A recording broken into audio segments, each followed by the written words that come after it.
नमस्कार, आप देख रहे हैं महाभारत। आपके साथ मैं हूं सुचारिता कुकरेती और आज महाभारत आपके लिए लेकर आ रही हूं योगी आदित्यनाथ की कर्मभूमि और उनकी चुनावी रणभूमि यानी कि गोरखपुर से। गोरखपुर में गोरखनाथ मंदिर के प्रांगण में मैं मौजूद हूं और आज यही गोरक्षपीठ में बाबा गोरखनाथ का आशीर्वाद लेकर योगी आदित्यनाथ ने अपना नामांकन किया, चुनावी पर्चा भरा और इसी आशीर्वाद के साथ यूपी फतेह करने निकल पड़े हैं योगी आदित्यनाथ। आज महाभारत सीधे आपके लिए मैं गोरखपुर से लेकर आई हूं और यहां गोरखपुर में आज जब योगी आदित्यनाथ ने नामांकन किया तो उनके साथ गृह मंत्री अमित शाह भी मौजूद थे और उन्होंने गोरखपुर की जनता से कहा कि इतनी जोर से शंखनाद कीजिए कि आपकी आवाज गोरखपुर से सीधे सहारनपुर तक सुनाई दे।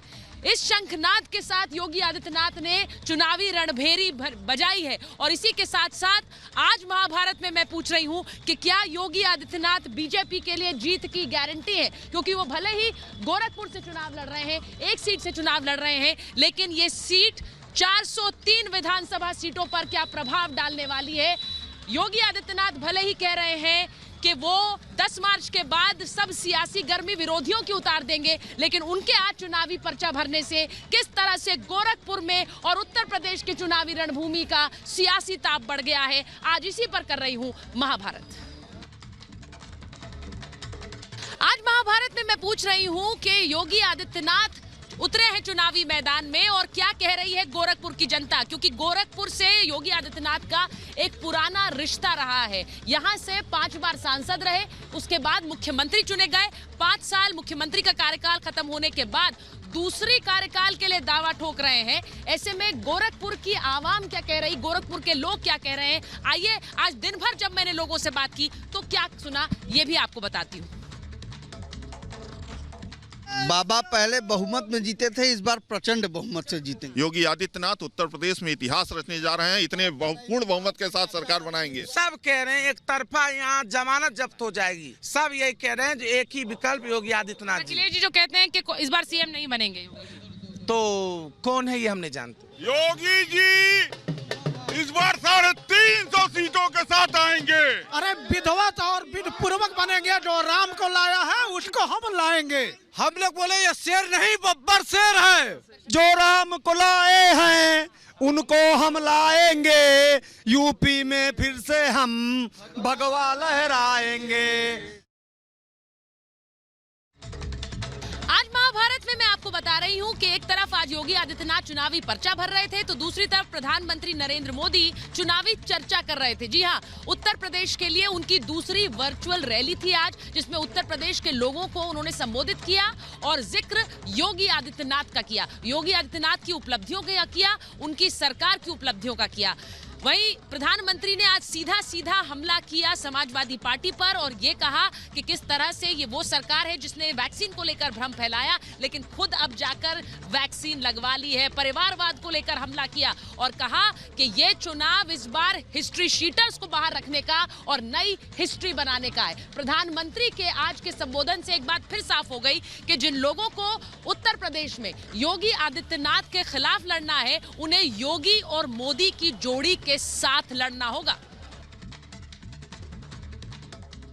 आज महाभारत में मैं पूछ रही हूं कि योगी आदित्यनाथ गोरखपुर से और करहल से अखिलेश, किसका होगा उत्तर प्रदेश। अब बिल्कुल साफ है, बीजेपी ने अपने बड़े बड़े चेहरों के नामों का ऐलान कर दिया है, वही समाजवादी पार्टी ने भी अपने चेहरों के ऊपर से पर्दा हटा दिया है। बिल्कुल साफ है कि 2 लड़ैया मैदान में, एक तरफ योगी आदित्यनाथ, दूसरी तरफ अखिलेश यादव, और अखिलेश यादव को सिर्फ करहल नहीं जीतनी है, उन्हें पूरा उत्तर प्रदेश जीतना है। वहीं योगी आदित्यनाथ ये दावा कर चुके हैं कि 300 पार का टारगेट लेकर उत्तर प्रदेश इस बार चल रहा है और योगी आदित्यनाथ एक बार फिर से उत्तर प्रदेश में वापसी कर रहे हैं बतौर मुख्यमंत्री। और इसीलिए आज महाभारत में मैं सीधे गोरखपुर से पूछ रही हूं कि क्या गोरखपुर से जो चुनावी लड़ाई योगी आदित्यनाथ ने शुरू की है वो उत्तर प्रदेश की चुनावी फिजा बदल सकती है। इसी पर आज की महाभारत।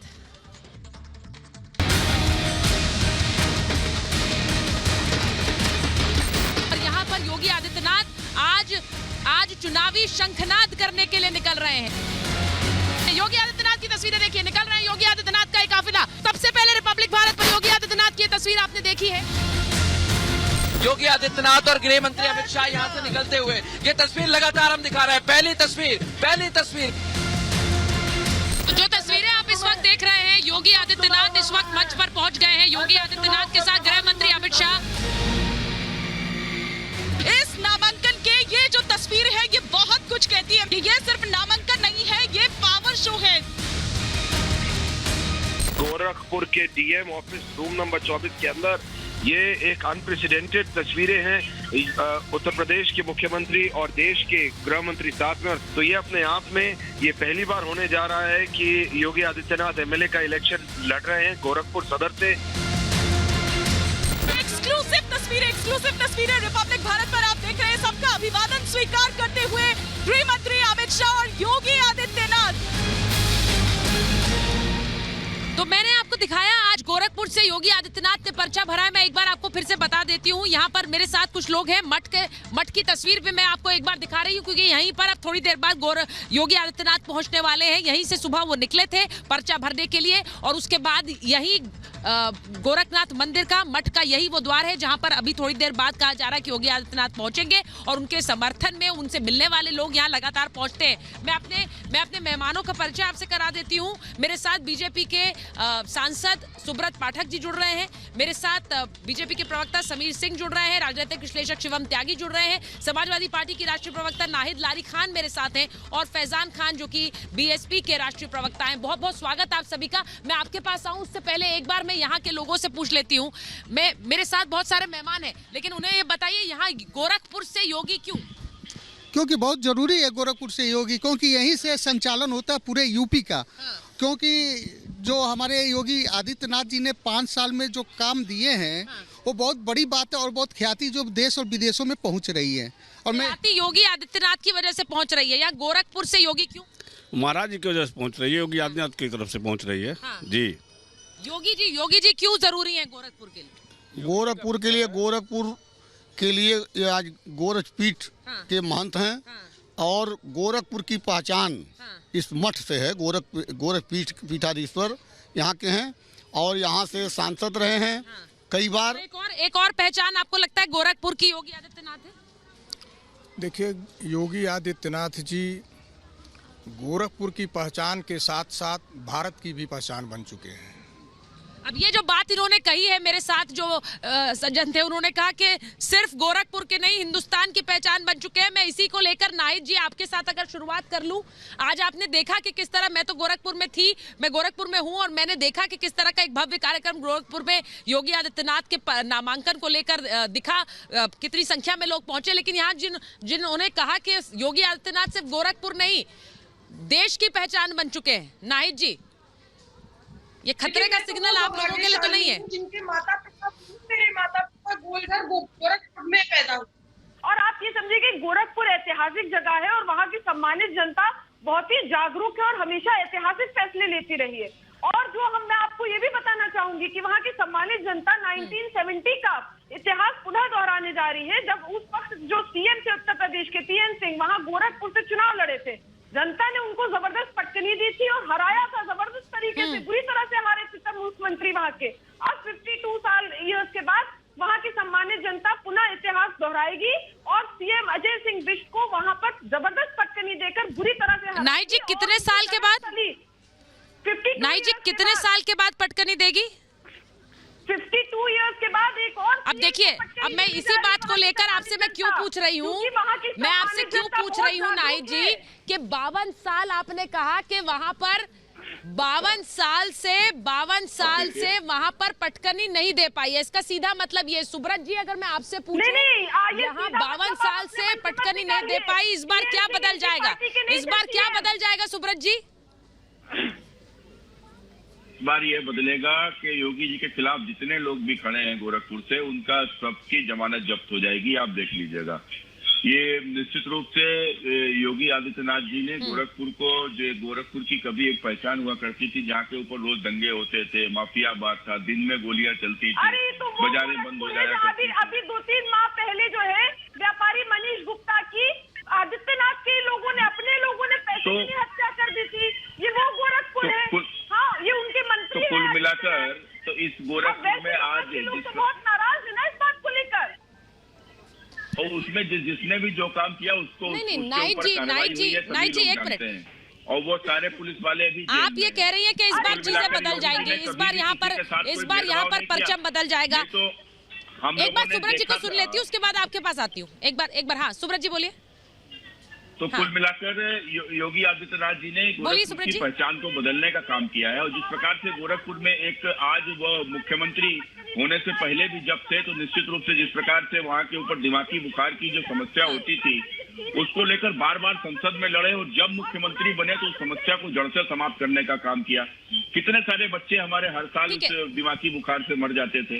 तो एक और इसके अलावा भी आज गोरखपुर में चाहे खाद कारखाना हो, चाहे एम्स हो, या जिस प्रकार से गोरखपुर में विकास के भी काम हुए हैं, और पूर्वांचल एक्सप्रेस के साथ साथ गोरखपुर लिंक एक्सप्रेस में भी तमाम सारे ऐसे काम हैं ठीक है। जिसके जो दर्शाते हैं कि मैं एक बार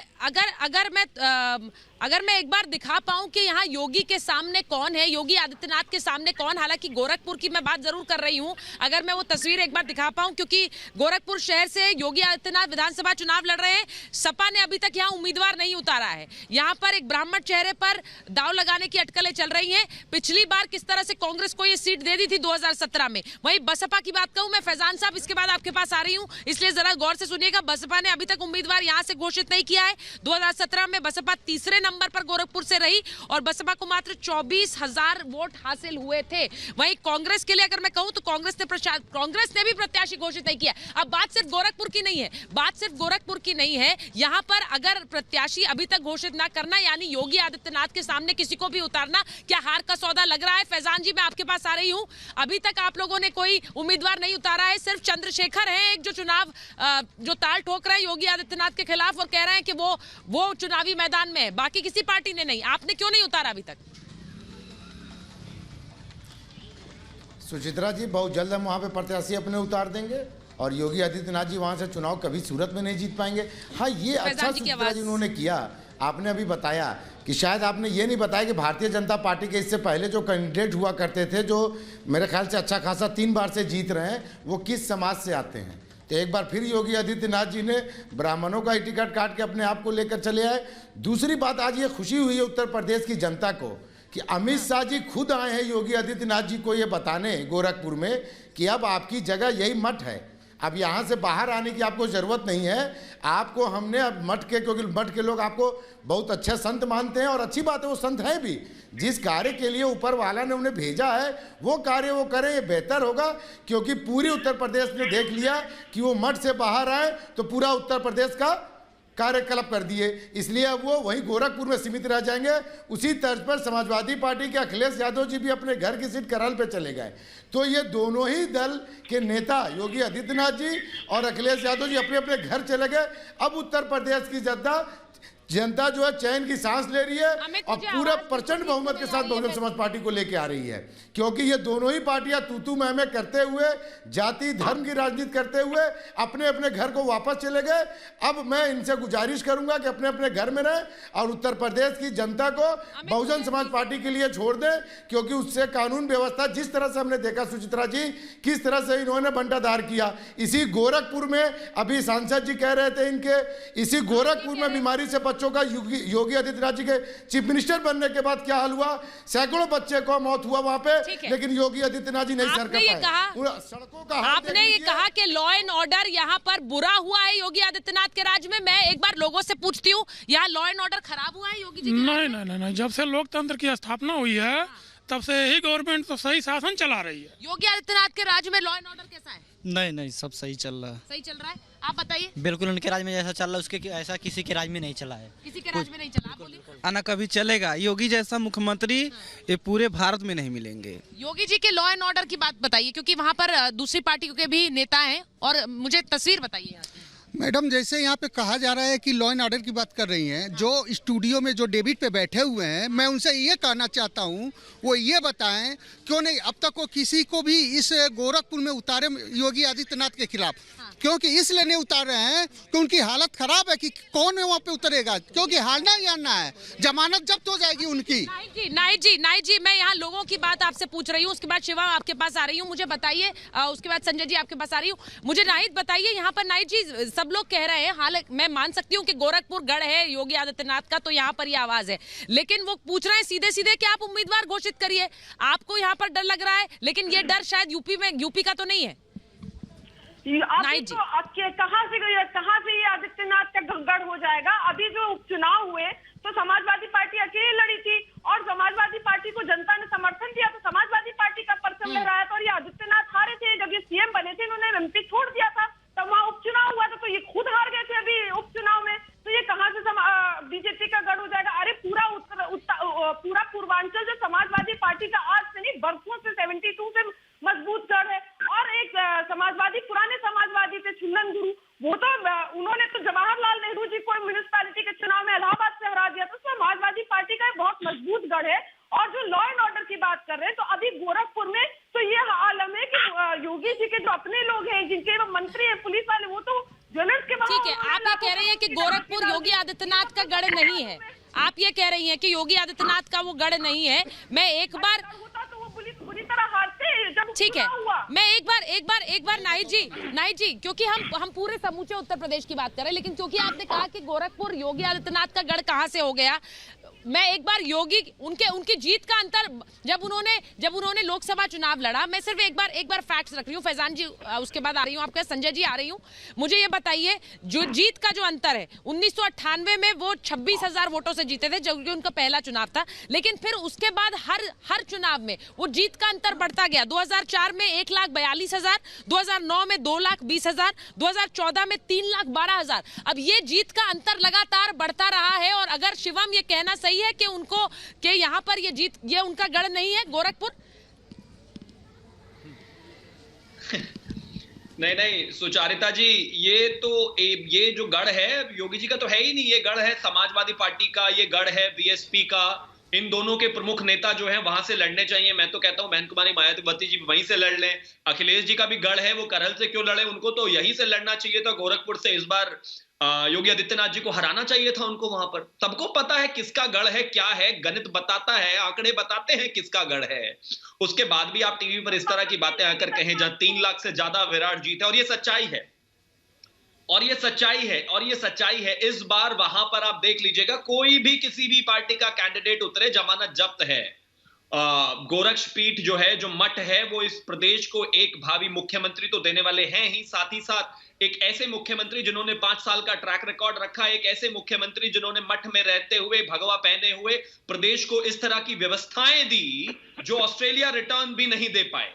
और जहां तक बात बसपा की है, उनका क्या नारा है? सर्वजन हिताय सर्वजन सुखाय। उनका नारा यह होना चाहिए, 3 जन हिताय 3 जन सुखाय। बहन कुमारी मायावती, उनके भाई और उनके भतीजे। इसके अलावा तो आप कभी कहीं आते ही नहीं हो, जनता में नहीं हो, चुनाव में नहीं हो, सड़क पर नहीं हो, इलेक्शन में नहीं हो। कैसे जिताएगी जनता आपको भाई? मेरा मानना है इस बार भारतीय जनता पार्टी योगी आदित्यनाथ जी के सानिध्य में और उनके एक फ्रंट चेहरा होने के नाते और प्रधानमंत्री जी के मार्गदर्शन में प्रचंड बहुमत के साथ यहां पर आएगी। और ये जो सब बैठे हैं, और ये सब इस बात को deep down in their hearts जानते भी हैं, लेकिन एक पॉलिटिकल पार्टी के, एक पॉलिटिकल फिटमेंट के प्रवक्ता है, इसलिए उनको बोलना उनकी मजबूरी है। मैं संजय जी से रिएक्शन ले लेते हैं एक बार। संजय जी मैं आपके पास आ रही हूँ, एक बार मैं संजय जी से रिएक्शन ले लूं, माफ कीजिएगा। एक बार समीर सिंह जी के पास जाएंगे। समीर सिंह जी मुझे बताइए, यहाँ पर आज जिस तरह से नामांकन किया गया योगी आदित्यनाथ का, और यहाँ पर लोगों की बात आप सुन रहे हैं समीर जी, मैं गोरखपुर की बात नहीं कर रही हूँ। गोरखपुर एक सीट से क्या प्रभाव 403 पर पड़ेगा समीर जी? निश्चित रूप से सुचेता जी, इस प्रकार से अभी आज आदरणीय नरेंद्र मोदी जी के मार्गदर्शन और आदरणीय अमित शाह जी के नेतृत्व में योगी आदित्यनाथ जी ने गोरखपुर शहर से नामांकन किया है। ये गोरखपुर से चलने वाली हवा, सूरज हमेशा पूरब से निकलता है सुचेता जी, और भारतीय जनता पार्टी का सूरज आज पूरब से योगी आदित्यनाथ जी के नामांकन से उदय हुआ है। और मैं कहना चाहता हूँ नाहिद हसन को कि नाहिद हसन जी, आपके नेता अखिलेश यादव आजमगढ़ छोड़ के करहल क्यों चले गए? पूर्वांचल की बात करते हो आप, पूर्वांचल के विकास के साथ खिलवाड़ करते हो आप, पूर्वांचल की तरक्की को रोकते हो आप, गुंडा और माफियाओं को समर्थन करते हो। गुंडों और अपराधियों के बदौलत समाजवादी पार्टी सरकार चलाना चाहती है। मैं पूछना चाहता हूं कि आखिर कानून का राज योगी आदित्यनाथ जी ने स्थापित किया था, कृष्णानंद राय की हत्या करके उनकी चुटिया काटने का आदेश किसने दिया था? समाजवादी पार्टी की सरकार में हत्याएं और बलात्कार हो रहे थे। समाजवादी पार्टी के नेता आजमगढ़ से सांसद बने थे, क्यों छोड़ के चले गए आजमगढ़? अगर उनको इतनी गुमान था पूर्वी उत्तर प्रदेश के अंदर, उनको जवाब देना चाहिए। और सुचरिता जी, मैं एक और सवाल करना चाहता हूँ नाहिद हसन से। नाहिद हसन जी, योगी आदित्यनाथ जी 5 बार उस गोरखपुर से सांसद रहे हैं। वो दुनिया की एक ऐसी पीठ है नाथ संप्रदाय, आप उसका मजाक मत उठाइए टीवी पर बैठ के। आप जिस धर्म संप्रदाय से आती है, दूसरे का भी सम्मान करना सीखिए। नाथ संप्रदाय दुनिया का ऐसा संप्रदाय है जिसने दुनिया के समाज को एक रास्ता दिखाया है। इस तरह की टिप्पणी नहीं समीर जी, नहीं समीर जी, ये कोई समीर जी ये बोलने वाली बात नहीं है। इस तरह से नहीं, इस तरह की व्यक्तिगत टिप्पणी नहीं। नाहिद जी बोलिए। अरे सुचरिता जी, नाहिद हसन की इस तरह की टिप्पणियां भी खराब है। लोकतंत्र में मर्यादित बातों का इस्तेमाल करना चाहिए। नहीं तो इस तरह की टिप्पणियां हैं तो उनके खिलाफ नाहिद जी बोलेंगी, उनके खिलाफ नाहिद जी बोलेंगी। ये बोलिए ना, आप उन्हें बोलिए कि उन टिप्पणियों के खिलाफ वो बोले। नाहिद जी बोलिए। उनका सीधा हमला ये है, जिस तरह के बयान आपके नेताओं के आते हैं, उनका हमला उस बात पर है कि हिंदू गर्दी के बयान आते हैं, किस तरह से बदला लेने के बयान आते हैं, उनका सीधा इशारा उस तरफ है। नाहिद जी देखिए, समीरा जी जिस प्रकार की बातें कर रही हैं, उनको मैं तो ये कह रही हूँ समीरा जी को कि कैसे आप 70 साल में ऐसा नहीं हुआ जो अब हो रहा है। माननीय सुप्रीम कोर्ट को कहना पड़ा कि उत्तर प्रदेश में आपकी राजनीतिक कम हो गई है, आपकी समझ कम हो गई है। तो मैं बता दीजिए। आप बौखलाहट में आपको नाम भी नहीं पता, इतिहास भी नहीं पता, गोरखपुर के बारे में भी नहीं पता, पूर्वांचल के बारे में भी नहीं पता, नहीं पता तुमको। नाहिद जी, पहले इतिहास पढ़ो, जंगल राज का मतलब उत्तर प्रदेश पढ़ो, और अखिलेश यादव जी को पढ़ो। 2 चुनाव एक लोकसभा से कभी नहीं लड़े, जनता तो माननीय सुप्रीम कन्नौज छोड़ना पड़ा उनको, आजमगढ़ आके चुनाव लड़े, कन्नौज क्यों नहीं लड़े अखिलेश जी? ठीक है 5 साल केवल कन्नौज क्यों नहीं लड़े अखिलेश जी? और दिल्ली हार गई कन्नौज से। मैं एक बार चलाना चाहती हूँ। ठीक है, मैं फैजान जी के पास जाऊँ। मैं एक बार दिखाती हूँ। पूर्वांचल के विकास से डर लग रहा है। आज के इनके आंसू हैं। देखिए विपक्ष को लेकर कितना 5 साल रोते रहे, आज भी रो रहे हैं विपक्ष की बात को लेकर। ठीक है, मैं एक बार बड़ी खबर अपने दर्शकों को बता देती हूँ। जो बड़ी खबर आ रही है, और वो इसलिए क्योंकि आज गृह मंत्री अमित शाह यहाँ पर गोरखपुर में मौजूद थे, लेकिन बड़ी खबर ये आ रही है कि ओवैसी पर हमले के बाद गृह मंत्री अमित शाह किस तरह से सदन को संबोधित करेंगे, सोमवार को करेंगे। ये बड़ी खबर अपने दर्शकों को बताएं। गृह मंत्री अमित शाह आज गोरखपुर में थे और उन्होंने गोरखपुर में उन्होंने योगी आदित्यनाथ के साथ वो पहुंचे थे नामांकन करवाने। नामांकन के समय वो योगी आदित्यनाथ के साथ मौजूद थे, लेकिन अमित शाह देश के गृह मंत्री सोमवार के दिन किस तरह लोकसभा में बोलेंगे और असदुद्दीन ओवैसी पर जो हमला हुआ उसे लेकर बोलेंगे। देखिए, इसको लेकर किस तरह से लगातार हमला हुआ और ये कहा गया कि देखिए राज्य की कानून व्यवस्था खराब है। अब उसको लेकर गृह मंत्री अमित शाह खुद बोलने के लिए सामने आ रहे हैं। उन्होंने कहा है कि वो इसको लेकर संबोधित करेंगे। फैजान जी, एक बार आपके पास आ जाती हूँ, फिर सुब्रत जी के पास जाऊंगी। फैजान जी, इसको लेकर मैंने देखा कल जब से खबर आई तब से लगातार राजनीतिक जो हमले हुए हैं, राजनीतिक हमले हुए, जो जिन लोगों ने हमला किया वो पकड़े गए। अब तो खुद गृह मंत्री आ रहे हैं इस पर बयान देने के लिए। फैजान जी देखिए सुचित्रा जी, बात ओवैसी साहब पे हमले की नहीं है, पूरा देश आज खंडन कर रहा है। बात गोली चली है संविधान पे, गोली चली है इस लोकतंत्र पे। ये भाजपा के प्रवक्ता जो बैठकर बदतमीजी की बातें कर रहे हैं और एक महिला पे टिप्पणी कर रहे हैं, विपक्ष कितना भी हो, इसी नफरत पे वो गोली चली है। आप संविधान से जब भी निकलिएगा, संविधान को जब छोड़िएगा तो नफरत में रह जाइएगा।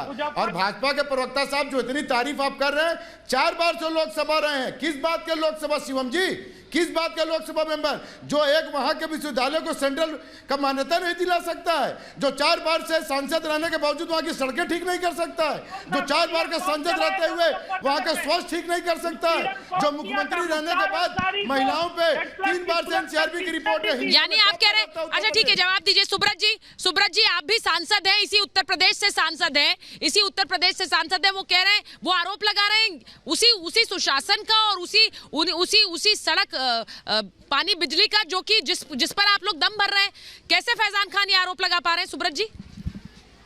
देखिए, ये फैजान खान लोग ये पूरा जिनका आधार ही केवल जाति संप्रदाय की राजनीति रही हो और जिन्होंने मेरा भी नाम फैजान खान है, मेरे ऊपर भी आरोप लगा दीजिए। इसी विचारधारा से तो आप लोग पैदा कर रहे हैं नफरत की बीज और देश में माहौल खराब कर रहे हैं, और यही वजह है कि लोग आज जितने भी युवा हैं देश के वो बंदूक उठा रहे हैं। अगर आप लोग नफरत की बातें छोड़ेंगे देश तभी से कोई भी चुनाव रहा हो, चाहे वह लोकसभा का चुनाव हो, विधानसभा का चुनाव, हर चुनाव में एक मुद्दा होता था, सड़क, बिजली, पानी। आज योगी जी के और मोदी जी के नेतृत्व में ये तीनों मुद्दे समाप्त हो गए। आज सड़कों का जिस प्रकार से उत्तर प्रदेश में जाल बिछा है, जिस प्रकार से बिजली 24 घंटे गांव में पहुंच रही है, कोई भी गांव आजादी के बाद हजारों गांव छूटे थे जहां पर बिजली नहीं थी, गांव में बिजली पहुंचा दी। और अकेले ये 5 साल की सरकार में 1.5 करोड़ से ऊपर गरीबों के घरों में बिजली का कनेक्शन करने का काम किया है। अब इनको ये सब नहीं दिखाई पड़ेगा। इनको क्यों नहीं दिखाई पड़ेगा? वहाँ तो टिकट मिलेगी, पैसे नहीं है, इस पार्टी में भी काम करने वाले ये जो प्रवक्ता यहाँ के ऊपर बोल रहे हैं, शिवम के पास जाऊं उससे पहले मैं दिखाती हूँ कि आज गोरखपुर के सांसद रवि किशन से मैंने बात की और उन्होंने क्या कहा कि यहाँ पर योगी आदित्यनाथ को गोरखपुर की तो चिंता करने की जरूरत नहीं, बल्कि पूरे यूपी में बाबा आ रहे हैं। जरा सुनिए क्या कहा रवि किशन ने, एक बार सुनवाती हूँ। न रहलू अब्बा यूपी में सब बा, का यूपी में सब बा। ए भैया हो, न साइकिल ना हाथी ना हाथ बा, न साइकिल ना हाथी ना हाथ बा। इबेर भैया हो यूपी में योगी आदित्यनाथ बा। गोरखपुर से आज योगी आदित्यनाथ का नामांकन और गोरखपुर के सांसद रवि किशन का यहाँ पर होना, मुझे लगता है कि गोरखपुर की जनता के लिए रवि जी जिस तरह से लोग आए दूर दूर से और यहाँ पर योगी जी के नामांकन के लिए पहुंचे, पहले तो क्या कहेंगे गोरखपुर में मूड क्या? देखा इतना कहब कि आज जोन बरसात रहे, इतना बरसात है और ऐसा मौसम, और उसमें सब लोगों का आना, गृह मंत्री जी अमित शाह जी के स्वागत में, धर्मेंद्र प्रधान जी के और हमारे पूज्य योगी महाराज जी को नामांकन में, इससे ये बताता है कि मैं भारत के सभी दर्शकों को कह देना चाहता हूँ, रिपब्लिक टीवी के दर्शकों को, आप आई हैं, आपका स्वागत है यहाँ पर। उत्तर प्रदेश के इतिहास में इतनी बड़ी जीत किसी विधायक की, एमएलए के नहीं हुई जो हिसाब से महाराज जी जीतने जा रहे हैं। एक एक जनता यहाँ पर, एक एक आदमी यहाँ पर योगी आदित्यनाथ बना हुआ। का हो कितना और से ये एक्साइटमेंट देख रहे हैं आप? मैं एक्साइटमेंट देख पा रही हूँ। ये एक्साइटमेंट योगी जी के पर्चे के लिए है, अपने सांसद रवि किशन को देखने के लिए है। रवि किशन के कंधों पर बहुत भार है इस बार। हाँ, भार देखिए, हम महाराज जी को हम इतना ही बोले हैं कि आप पर्चा भरिएगा और उसके बाद चले जाइएगा प्रदेश में, बाकी जगह प्रचार करने, आप बाकी जगह प्रचार करने चले जाइएगा। यहाँ पर अब हम लोगों की जिम्मेदारी है आपको जिताने की। आप कृपया यहाँ प्रचार में मत आइएगा। देखिए चलिए सांसद जी आगे बढ़ रहे हैं। मैं एक बार, क्योंकि रवि जी आप यहाँ पर आपकी अपनी फैन फॉलोइंग है जो मैं देख पा रही हूँ, लोग आपके साथ फोटो खिंचा रहे हैं, लोग आपसे मिलने आ रहे हैं। गोरखपुर की जनता विधायक नहीं सीएम चुनेगी इस बार? जी, मुख्यमंत्री देखिए, उनके कार्य, उन्होंने इतना आंदोलन किया, इंसेफ्लाइटिस से लेके एम्स, फर्टिलाइजर, उस सारी इंसेफ्लाइटिस को यहाँ से निकाल दिया, एम्स दिए, फर्टिलाइजर दिया। तो यशस्वी प्रधानमंत्री मोदी जी का योगदान, उनके नेतृत्व में पूज्य महाराज जी ने यहाँ कानून व्यवस्था, सड़कें, जाल, मेडिकल, आज गोरखपुर को ज्ञान का केंद्र कहा जाता है। एक ज़माने में इसको ईस्टर्न शिकागो कहा जाता है। जहाँ रामगढ़ झील पर आप गई हैं, ताल में, वहाँ पे लाशें बहती थी, आज वहाँ पे स्पीड बोट में आज सारे लोग, नौकायान और सब लोग घूमने आते हैं। बहन बेटियाँ आज यहाँ पर 9 बजे 10 बजे रात को 11 बजे बाहर निकलती हैं और घूमने जाती हैं। तो अब ये बदलाव अब इस वक्त यहाँ पर है। मुझे एक बात बताइए, अगर रवि किशन है हमारे साथ रिपब्लिक भारत पर और कोई पूछे यूपी में काबा, रवि किशन उसका कैसे जवाब देंगे? मेरी जनता देख रही है। रिपब्लिक भारत के ये काम कीजिए, कबो न रहल उ अब्बा, जे कबो न रहल उ अब्बा, यूपी में सब बा, का यूपी में सब बा। ए भैया हो, न साइकिल ना हाथी ना हाथ बा, न साइकिल ना हाथी ना हाथ बा। इबेर भैया हो यूपी में योगी आदित्यनाथ वाह, बोला नमः पार्वती पते हारा हारा। ये गूंज आप सुन रही ना, ये गूंज वोटों की बरसात होगी। 10 मार्च को यही गूंज, यही युवा, यही वर्ग, यही बाबा, यही बच्चा, यही महिला, ये लोग सब लोग इतना आत्मा से वोट करेंगे क्योंकि इस सरकार को कोई जाने नहीं देना चाहता।